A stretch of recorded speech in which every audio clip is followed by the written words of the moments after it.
Hola Sudamérica y Mundo en Pandemia. Somos Nico Martínez y Omar Beretta. Y juntos hacemos este podcast para el colectivo Cuarto Mundo. Nico, ¿nos presentás el tema de hoy? Descolonizame ese boom. Ese fenómeno de los años 60 y 70 en que España descubre y monetiza la literatura sudaca. Prepárense para un podcast sesgado, desobediente y tirabombas. Vamos a enfocarnos en el aspecto editorial del boom latinoamericano, en cómo se construye un premio literario que genera muchos millones que nada tienen de realismo mágico, sino que es puro realismo concreto.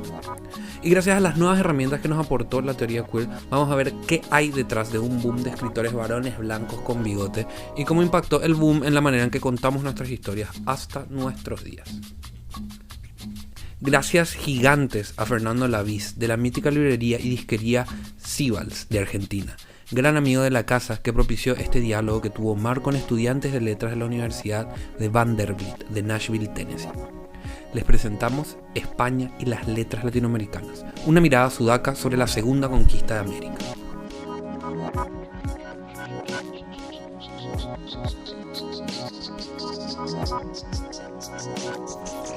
Estamos leyendo varios diferentes textos sobre la literatura del post-boom, entonces hemos leído literatura de como Lemebel y de Puig y Alejandro Zambra. Y después recientemente Cabezón Cámara con Romance de la Negra Rubia.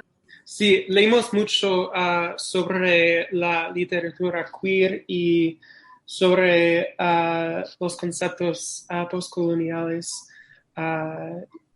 alrededor de estas estructuras heteronormativas. Entonces nos vamos a divertir mucho. Bueno, ustedes nos trajeron el tema del post-boom.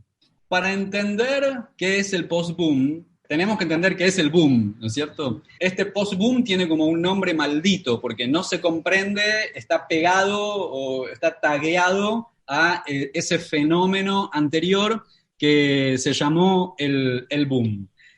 Y esto es interesante porque nosotros lo que hacemos es revalidar el conocimiento todo el tiempo. Entonces, mucho se ha escrito sobre el boom y para nosotros mucho de eso, a la luz de los estudios críticos del colonialismo, hacen que ese concepto ya esté obsoleto. Se ha dicho que el boom es este fenómeno social, literario, cultural, editorial de los años 60-70. Hoy les podría decir, parados en el año 2020, que fue un fenómeno editorial, económico, regido por las leyes del capital, en respuesta a las demandas de la oferta y la demanda de los mercados. ¿Qué tuvo de particular el boom? Tuvo de particular que por primera vez los escritores latinoamericanos empezaron a ganar mucho dinero, porque empezaron a circular por Europa y eso en un sector tan precarizado como es lo que llamamos América Latina, y dentro de América Latina un sector precarizado como es el más precarizado aún, como es el de la cultura, se vivió como algo increíble, impensado que alguna vez los escritores iban a ganar dinero. Aquí hay una persona que tenemos que señalar, que es a la agente literaria Carmen Balcells. Carmen Balcells es una señora española que tuvo el gran ojo, el gran acierto, una gran lectora de encontrar a jóvenes escritores latinoamericanos y moldear un poco su escritura para el gusto europeo. Entonces, de alguna manera, incluso hasta Carmen Balcells se los lleva a vivir a Barcelona de pupilos y los tiene ahí cerca y los hace escribir. Una de las cosas características de Carmen Balcells es su afán por estar encima de los autores, por hacerles la vida fácil y lo que algunos calificarían como control, ¿no? Y ese control se facilita mucho si los tiene viviendo en su misma ciudad, ¿no? Porque en realidad ella pues tenía un imperio panhispánico de autores pues, diseminados por todo el mundo, y eso era poco práctico a la hora de llevarles las cosas, ¿no? Y entonces los va haciendo venirse a vivir a Barcelona. Primero convence a García Márquez, le encuentra piso, le encuentra colegio para los niños, se encarga de que siempre tenga folios para la máquina de escribir, de los detalles más pequeños y más cotidianos. Y a Vargas Llosa poco después también lo convence. Mario, vente a vivir a Barcelona, que así estarás cerca de mí y te dedicas solo a escribir, que es lo que mejor haces y es lo que te tienes que consagrar, pero ahora mismo haz las maletas y vente a Barcelona conmigo. Sí, está bien, les daba un piso, podían salir cuando querían, llevaban a sus familias. Pero bueno, de alguna manera empiezan a escribir lo que los europeos querían leer, lo que a los europeos les interesaba de América Latina. Has elegido un proyecto extremadamente personal y, sin ninguna duda, de altísimo valor literario. No siempre esta categoría va acompañada de muchas ventas, pero eso no quiere decir que en los próximos 5 años no escribas una o dos novelas destinadas a alcanzar esa mayoría. No quiero dejar de señalar que hay un elemento muy importante del boom que rescato, que es que gracias a esta enorme circulación editorial, toda Latinoamérica empezó a leer a todos los demás latinoamericanos.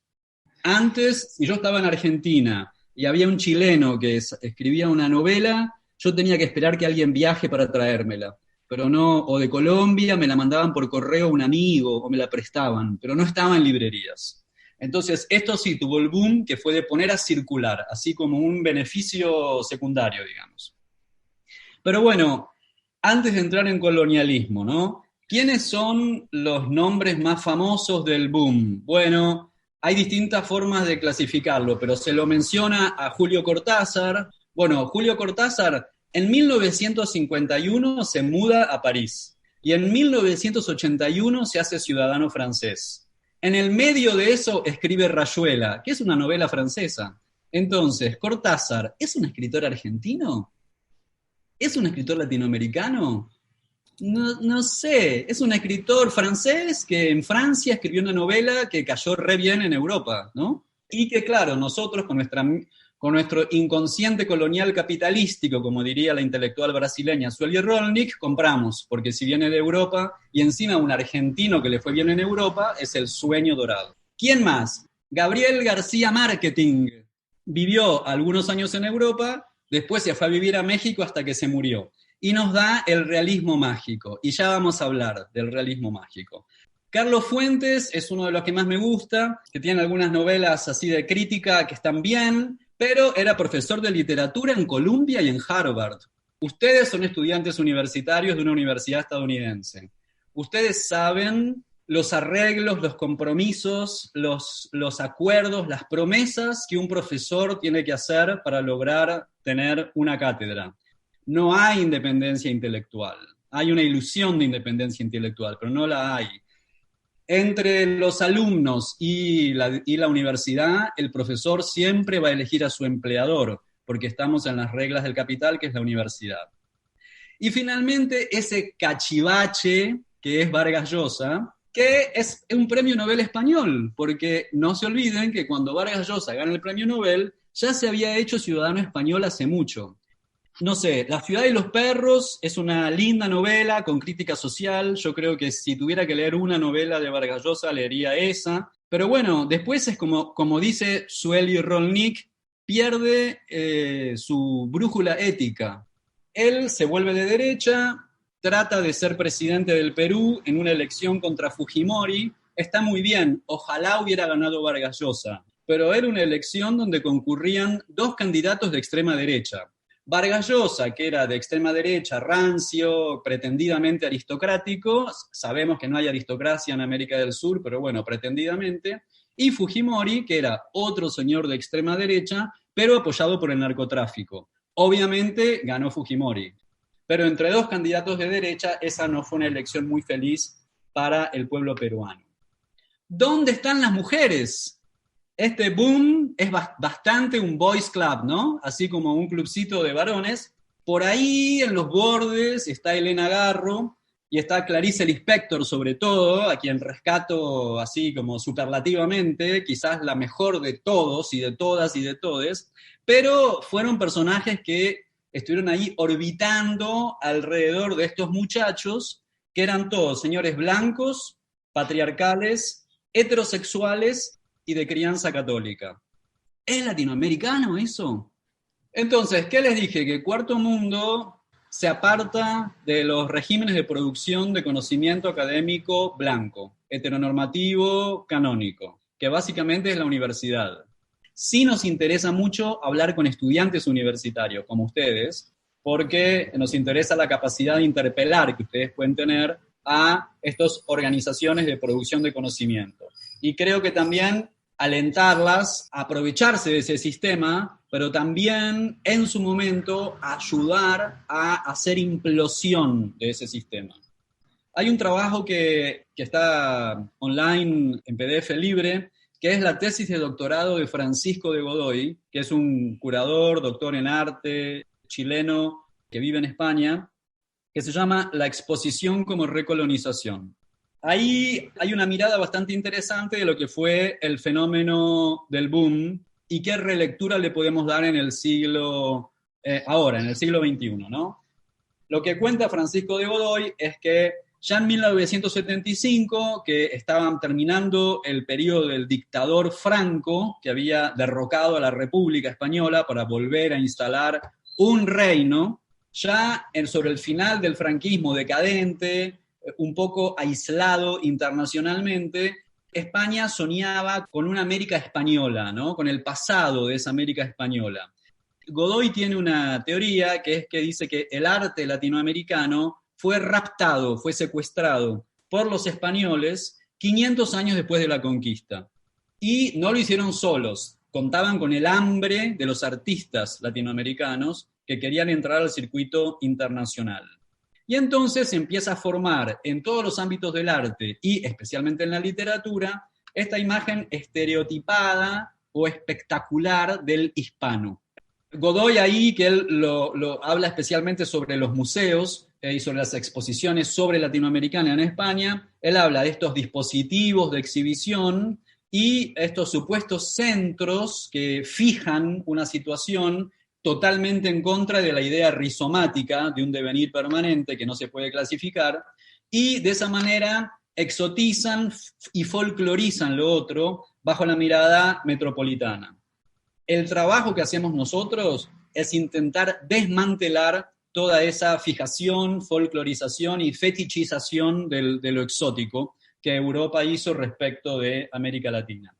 La intelectual brasileña Sueli Rolnik, que no me canso de citar, dice que la modernidad occidental se cimienta sobre la represión de las culturas que componen su alteridad. Se define por la aniquilación de lo diferente, por la aniquilación de lo otro. Lo consume como un producto, lo cuelga en la pared, lo pone adentro de una vitrina, pero no le permite su desarrollo vital en la sociedad. Y Aquiles Bembe, el intelectual camerunés, él dice, no hay democracia sin colonia. Esta nueva democracia española encuentra su colonia cultural nuevamente 500 años más tarde en América Latina para exotizar o fetichizar nuestra literatura. Yo me pregunto, y les pregunto a ustedes qué opinan, ¿América Latina forma parte de Occidente? Es muy interesante porque nacemos creyendo que porque geográficamente está en el hemisferio occidental, entonces somos Occidente. Pero quienes vivimos en América Latina y viajamos a Europa o Estados Unidos, vamos a otro mundo. Sí. Es otro mundo, no es algo parecido. Nos llamaron los españoles, nos llamaron las Indias occidentales. Entonces yo creo que somos más indias que occidentales. Quedó lo de occidental en vez de indias, pero yo creo que somos más indias que occidentales. Simón Bolívar decía, más grande es el odio que nos inspira la península que el mar que nos separa de ella, hablando de España. Y José Martí propuso nuestra América, que sea nuestra, no de ellos. Y fíjense que Estados Unidos se apropia del término América, porque Estados Unidos se denomina a sí mismo América y los estadounidenses se llaman a sí mismos americanos.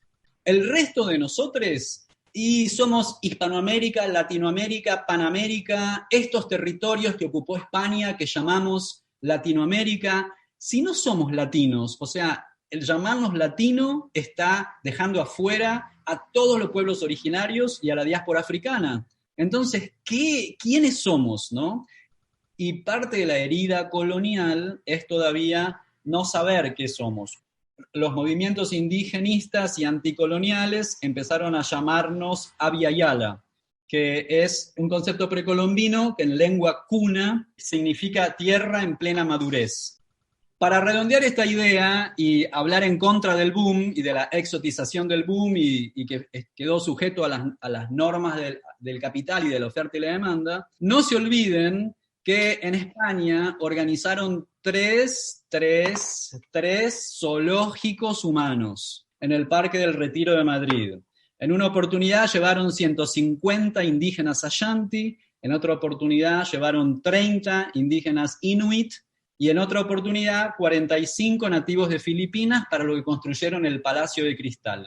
También fueron a Barcelona y a Madrid. Bueno, es una exageración decir que Carmen Balcells armó un zoológico latinoamericano en Barcelona cuando se trajo a estos chicos a escribir, pero algo me termina resonando de aquello que pasó en ese momento.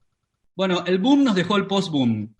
Si ustedes leen Wikipedia, por ejemplo, te dice que la generación del boom se ocupó de los problemas políticos de la época. No sé, a mí me parece que no. Te van a decir que García Márquez y Cortázar apoyaron la Revolución Cubana y apoyaron el gobierno democráticamente electo de Salvador Allende en Chile y a los sandinistas de Nicaragua. Y sí, era lo que había que hacer, apoyarlos. Si no los apoyabas, eras una mala persona, un ser despreciable de derecha, un capitalista rancio, ¿no? Entonces, a veces se dice, ojo que García Márquez apoyaba a Fidel Castro como si García Márquez hubiera estado con la ametralladora luchando en la Sierra Maestra, ¿no? Bueno, toda la gente con un poco de sensibilidad cultural apoyó la Revolución Cubana.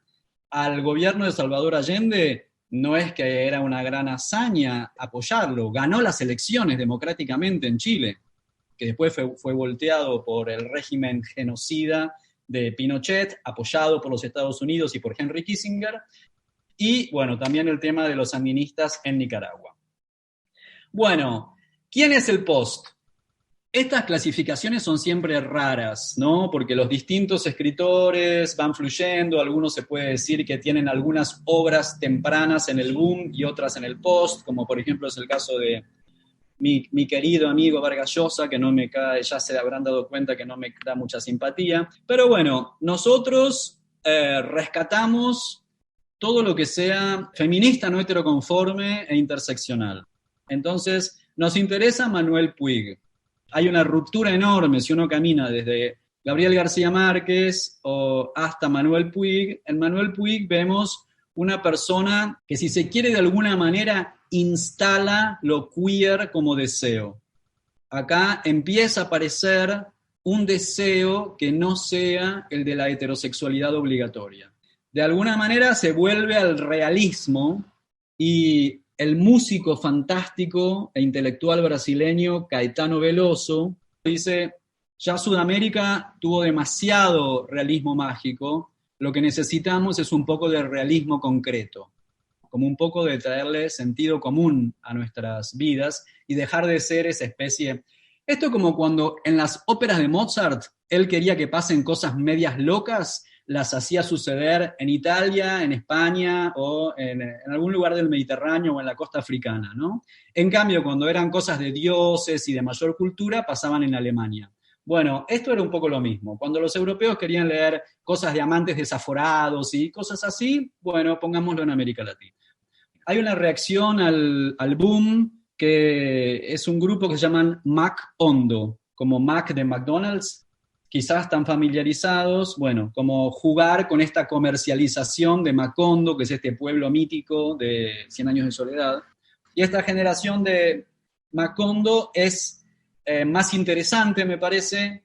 Es realista en lo social, en lo sexual y también en lo que ocurre no solamente en los espacios urbanos o rurales, sino en periferia. Aquí algunos nombres de la generación Macondo son el peruano Jaime Bailey, que tiene novelas desparejas, algunas un poco mejor, otras no tan buenas, y los argentinos Juan Forn y Martín Rejman. Yo les diría que si leer García Márquez es como mirar Netflix, leer a Martín Rejman es como ver cine de autor. Reproduce muy bien de alguna manera ese vacío existencial de esa generación adolescente con familias disfuncionales en economías destrozadas como sucedía en América Latina. Bueno, hablamos de Manuel Puig, está también el Reinaldo Arenas de Antes que anochezca, que instala también el tema de lo queer. Tenemos el superhéroe del post-boom para mí, que es Roberto Bolaño, que tiene esa novela que es Los Detectives Salvajes, que es una novela de iniciación, y la lectura de esa novela lanzó al deseo de escribir a nuevas generaciones. Si bien soy argentino, paso una parte de la vida cuando se puede viajar en Perú, y los peruanos tienen, un poco igual que los paraguayes, en mi opinión, una cierta desmotivación o pesimismo respecto de su producción literaria. Y si vos le preguntás a un peruano, che, ¿quiénes son los autores? No tenemos buena literatura, te dicen Vargas Llosa. Pero quiero detenerme aquí para honrar a una generación del post-boom y ya contemporánea de literatura peruana, que es muy imprescindible leer en la formación literaria en nuestra lengua, y algunos de ellos son Jeremías Gamboa. Jeremías Gamboa es un discípulo de Vargas Llosa, de hecho Vargas Llosa es como el padrino de él, ¿no? El mentor, pero se separa mucho de la fórmula Vargas Llosa, y Jeremías Gamboa tiene una novela extraordinaria que se llama Contarlo Todo. Es una novela biográfica, es una novela de iniciación, es una novela de joven que descubre el amor por las letras, su pasión por las letras, es una novela de joven pobre que tiene que romper el techo de cristal de la pobreza para poder convertirse en periodista, para poder mudarse a la ciudad. Y yo les voy a contar si tenemos tiempo, les voy a contar una anécdota personal. Yo leí esta novela hace unos 5 o 6 años. Ojalá la hubiera leído a los 20 años, pero bueno, él todavía no la había escrito. Yo estaba en mi casa en Buenos Aires y eran las 3 de la mañana más o menos, y estaba a 20 páginas de terminar la novela. Y estaba tan emocionado de que se venía esta novela que había sido extraordinaria desde la página 1. Y empecé a tener esta adrenalina y ansiedad de que se está por terminar esto con lo que estuve viviendo este último tiempo y no lo quiero largar. Y entonces me levanté de mi sillón, me fui a la computadora, busqué Jeremías Gamboa en Facebook y le mandé un mensaje totalmente así como excitado, como yo estaba, y le puse: querido maestro Jeremías Gamboa, te escribo desde Argentina, estoy por terminar tu novela, te quiero decir que desde que tenía 17 años o 16, no sé, que estaba terminando de leer La Educación Sentimental de Flaubert, yo no sentía esta emoción. Me vuelvo a seguir leyendo y escucho ting. Me había contestado Jeremías Gamboa. Esto tiene Latinoamérica, ¿no? Contarlo todo, se lo súper recomiendo, y háganse amigos de Jeremías Gamboa en Facebook porque contesta. Otro escritor es Juan Manuel Robles. Tiene una novela muy interesante que se llama Nuevos juguetes de la Guerra Fría. Trata el tema de la memoria. Hay un personaje que tiene que recordar algo que le pasó cuando era niño y no se acuerda si lo imaginó o si fue realidad. Y todo el trasfondo es la Revolución Cubana. Esto pasa en Perú y en Estados Unidos, pero en el trasfondo está la Revolución Cubana porque su padre había estado afiliado y simpatizante de la Revolución Cubana. Tiene bastante que ver con la herida, si se quiere, de la Revolución Cubana, de la esperanza que todos los intelectuales latinoamericanos tuvieron con lo que iba a pasar, y después cómo no terminó de pasar en gran medida por culpa del bloqueo estadounidense. Pero bueno, ese sueño socialista que para muchos y para muchas es todavía una deuda pendiente. Así que Juan Manuel Robles trata esos dos temas de la memoria y de Cuba que me parece que son muy importantes. Otro heterosexual, y les prometo que ya paro, pues ya son demasiados varones heterosexuales, es Martín Roldán Ruiz. Tiene una novela que se llama Generación Coche Bomba, que es sobre un grupo de adolescentes y jóvenes peruanos durante la época más difícil de la lucha del movimiento marxista-leninista Sendero Luminoso en el Perú. Toda la novela tiene de trasfondo todas las bandas peruanas de rock de aquel momento y de metal de aquel momento, y esta circunstancia entre la indiferencia y el engagement político frente a una alternativa revolucionaria que quería traer a los jóvenes a la revolución armada en contra del sistema capitalista. Tiene algunas partes que son transfóbicas, pero de todos modos creo que es un libro que hay que leerlo y criticarlo. El más grande de todos los peruanos, para mí, es José María Arguedas. José María Arguedas escribe un libro que yo creo que es como la piedra fundamental, el cornerstone de la literatura moderna sudamericana, que se llama Los ríos profundos.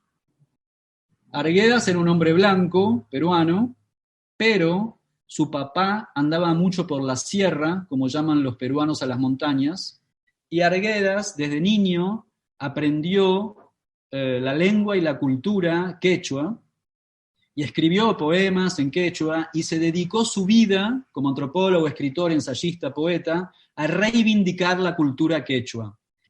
Y trae a la literatura mainstream blanca, culta, el mundo quechua. Y acá tenemos un momento pivotal, un momento así, un umbral que cruzar. ¿Qué nos enseñó David Viñas, el escritor intelectual argentino que escribe un libro imprescindible que se llama Literatura Argentina y Política? David Viñas nos enseñó, y no tengo la cita acá porque lamentablemente no puedo viajar con mi biblioteca, pero David Viñas nos enseñó más o menos algo así como que en Sudamérica toda literatura es política.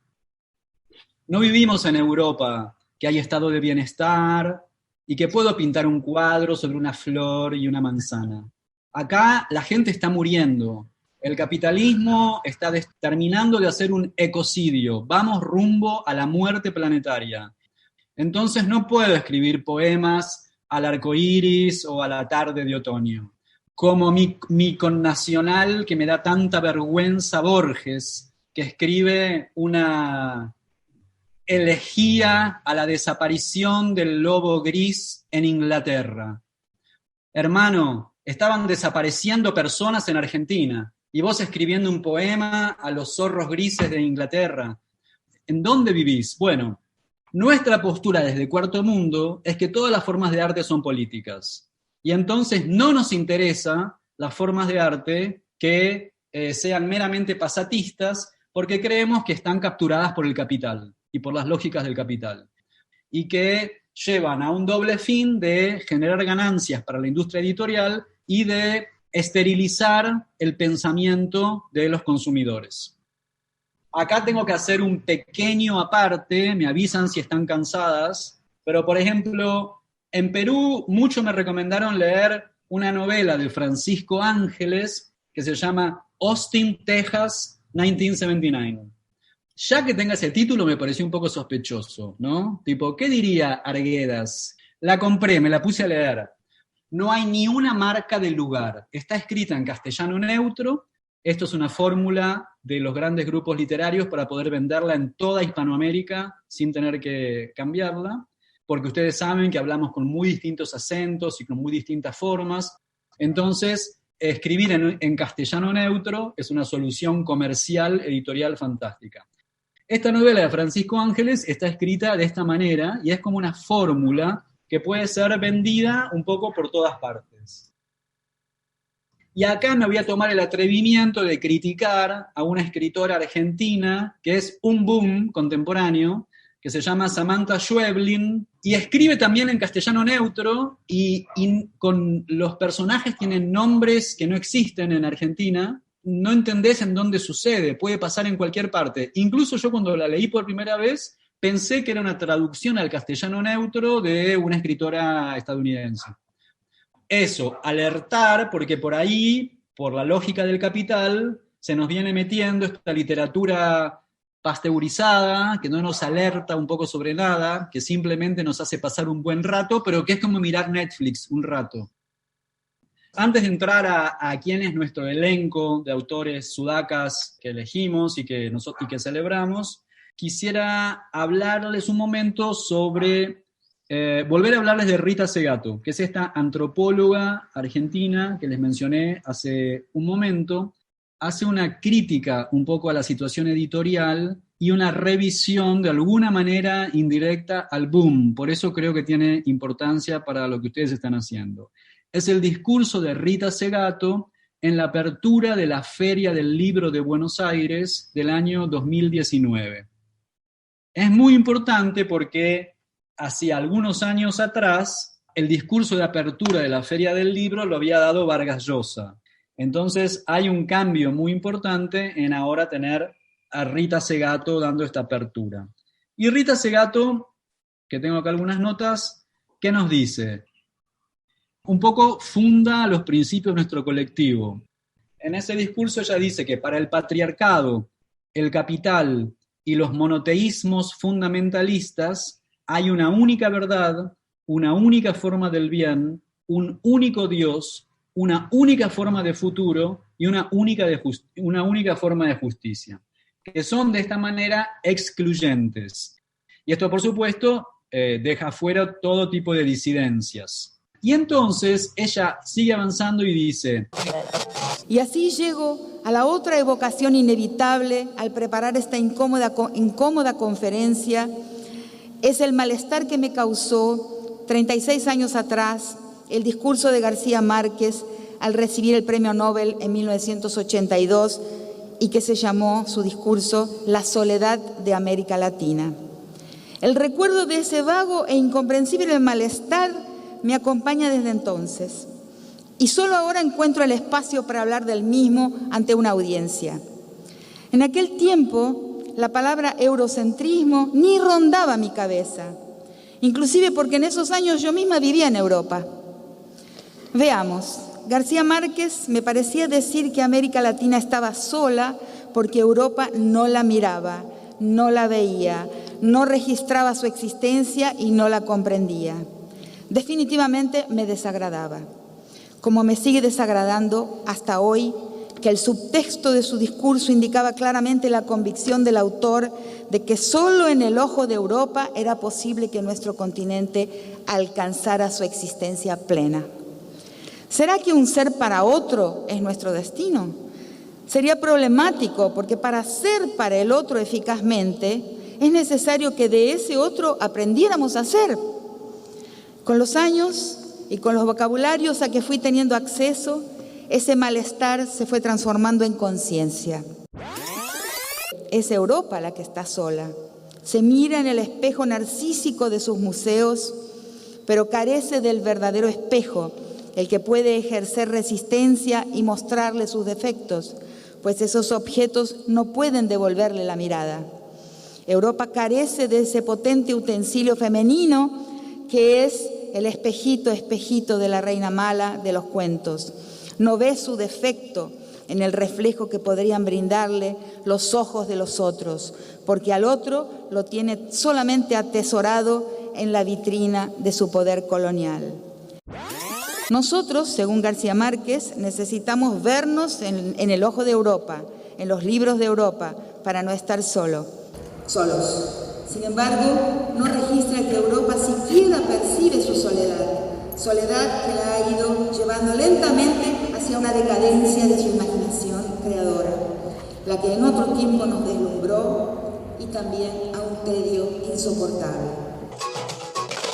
Este cambio del momento de García Márquez cuando recibe el premio Nobel a la lectura de Segato en la Feria del Libro de 2019 es el terreno que nosotros les invitamos a ustedes, las generaciones que van a producir el nuevo conocimiento, para echar raíces desde ahí y empezar a construir y polemizar y criticar desde ahí. ¿Quiénes son los escritores, las escritoras, los escritores que nosotros creemos que son las voces disidentes, emergentes, con potencia para cambiar, para transformar la realidad, que tienen agencia micropolítica para transformar la realidad? No tenemos ahora tiempo para hacer un seminario sobre cada uno de ellos, pero, por ejemplo, el novelista y poeta argentino Gael Policano Rossi. Gael Policano Rossi tiene una novela extraordinaria que se llama Gualicho. La novela es pornográfica, pero escrita con una alta calidad literaria y con una trama excelente.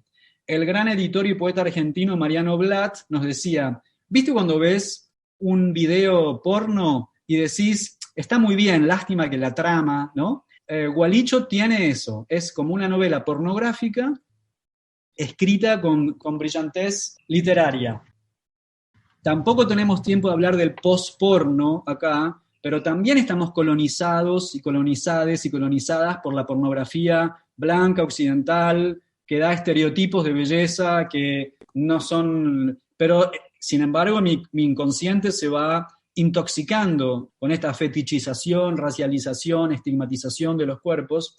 Y entonces, Gael Policano Rossi en Gualicho también tiene algo de eso, porque hay escenas que, tomadas de las prácticas convencionales pornográficas que veríamos en un video filmado en Berlín, pero que suceden en un lugar de Buenos Aires, y que entonces nada es como debería ser, y eso tiene, no sé, le da un valor adicional que nos pone a pensar. Un gran escritor argentino es Juan Diego Incardona. Juan Diego Incardona tiene un libro de relatos cortos que se llama Villa Celina. Incardona de alguna manera inaugura la literatura de conurbano, que era un sujeto literario que estaba invisibilizado hasta ahora, porque teníamos mucha historia de los jóvenes urbanos en las ciudades que iban a bailar, se drogan, tienen sexo, se aburren, se deprimen, y rural, pero no había nada de ese segmento, de ese sector enorme, que es ese cordón. Así que Villa Celina es extraordinario. No me quiero olvidar de un peruano que se llama Luis Francisco Palomino, que tiene crítica a la heteronorma, ¿no? Primero hay cuentos de cómo es la iniciación sexual de los niños preadolescentes en la época de la disponibilidad de la pornografía. Entonces, cómo hay una especie de choque, introducción violento al despertar sexual. En la línea de Puig, que mencionamos antes, está Alejandro López. Alejandro López es un escritor argentino que tiene escritas como 5 novelas y que mezcla los elementos surreales mágicos con lo New Age, con el trabajo sexual, con lo intralatinoamericano, pero aterrizando las pasiones y las contradicciones de los seres comunes. Yo creo que es el heredero de Puig. Él dice que no, pero todos creemos que él es el heredero de Puig en ese sentido.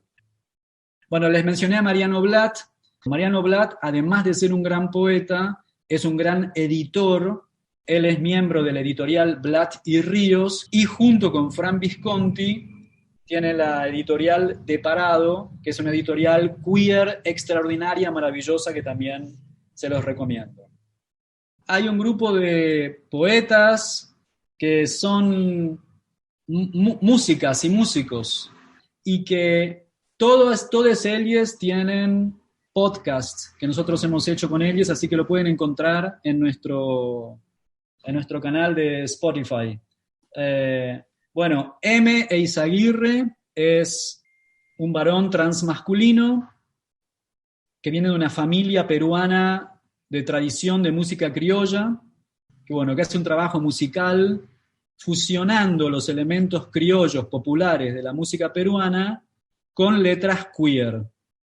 Fifi Real, ella se define como marica transfronteriza, es una de las figuras más importantes del tango queer. Es muy interesante porque rompe el espacio del tango, que es un espacio increíblemente machista y binario, y entra en este, muy for export y muy folclórico, entra en este espacio fijado como del macho y de los celos.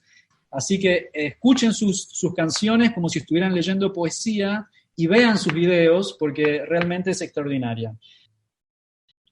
César Antezana es un poeta, performer, artista boliviano, que es César Antezana y Flavia Lima, que tiene sus dos identidades, Premio Nacional de Poesía de Bolivia.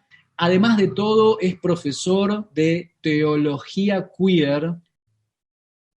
Edgar Solís Guzmán, él se define indígena, marica y pobre, tiene una creación poética y literaria muy importante. Para nosotros, Edgar Solís Guzmán está en la tradición de Pedro Lemebel. Ustedes estudiaron a Pedro Lemebel, y Pedro Lemebel, que ya veía todo el tema colonial antes de que existiera la teoría de colonial o el pensamiento anticolonial, en Loco Afán, él dice que el SIDA nos llegó como una recolonización. Y dice, así como los españoles trajeron las enfermedades que exterminaron a los pueblos originarios, ahora nos traen esta nueva epidemia. Ese texto, Loco Afán, que les recomiendo que lo lean, que lo leyó Lemebel en un encuentro con Félix Guattari, en un encuentro universitario en Chile, que dice: no queremos ser satélites exóticos de esas mayorías blancas, habla de esos macrocongresos en inglés, dice, y nosotras con nuestro tartamudeo indigenista. Y dice que lo gay se suma al poder, no lo confronta, no lo transgrede, y que nuestro rol como personas queer es hacer explotar el sistema, no asimilarnos. Hay una pensadora, una filósofa boliviana, lesbiana, poeta, socióloga, filósofa, que se llama Rosario Akim. Les recomendamos mucho su lectura, porque ahí hay algunos conceptos muy interesantes. Bolivia es una gran usina de pensamiento contracultural. Algo que me había olvidado, aquí me anoté Cabezón Cámara, algo que es importante en la obra de Cabezón Cámara, por ejemplo, que es que en su novela La Virgen Cabeza, ella trae no solamente un personaje trans a la novela, sino también es esta literatura de conurbano, también mostrar todo lo que una literatura un poco más seria y comercialmente digerible para Europa prefiere higienizar o blanquear. Tiene una nueva novela que se llama Las aventuras de la China Iron, pone en crisis toda la tradición de la literatura gauchesca argentina, que es completamente misógina y machista, y pone en crisis y desmantela todo ese aparato. Y estamos en un momento extraordinario nuestro, que es el de desarmar todo lo que nos enseñaron y volver a armarlo de una manera plural.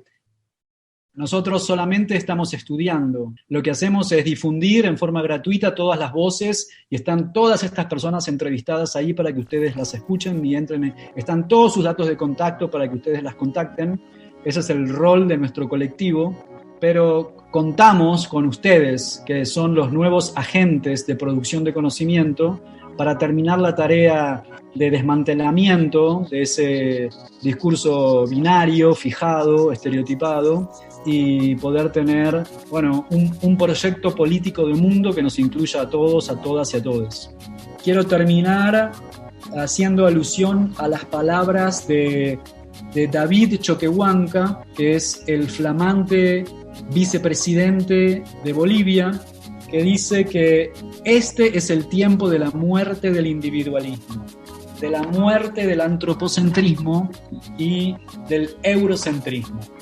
Entonces, creo que estamos en un momento pivotal latinoamericano donde podemos soltar amarras, cortar con alimentar a un mercado literario foráneo y empezar a escribir lo que verdaderamente somos, reivindicando nuestras identidades y reivindicando nuestra pluralidad.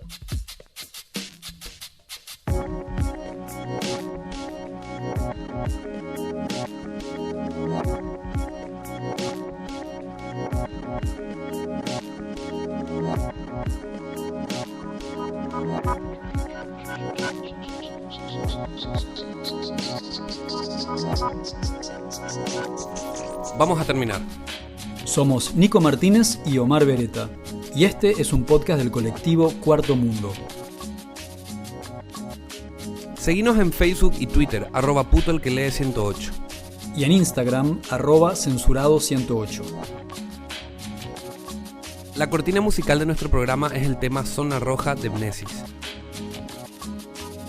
Agradecemos especialmente a Octavio Linares, responsable de nuestra tecnología en sonido. a Nico Granada y al equipo del Surtidor por la edición. Para toda Sudamérica, Educación sexual integral y laica. hasta la próxima.